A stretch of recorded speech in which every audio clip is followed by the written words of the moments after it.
Hey everyone, welcome back to our channel app tutorial. On today's video, I'm going to show you how to add photos of your property on booking.com. It's very quick and easy, so let's get started. First, make sure you have a host or partner account on booking.com. Then open Pulse for booking.com app on your phone. If you don't have the app yet, you can get it from Google Play Store or the Apple App Store. Once you do that, sign in into your host or partner account of booking.com. Then on your screen, you can see options like home, bookings, availability, messages and more. Go to more, then select the first option, property details. Under property details, select the property of which you want to upload picture.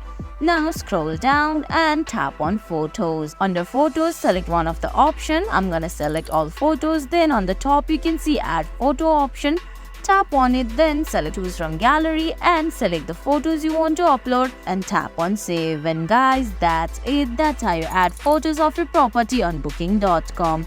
I hope you found this video helpful. If you did, please give it a thumbs up, leave a comment, subscribe to our channel and hit that bell icon. See you in the next video. Thanks for watching.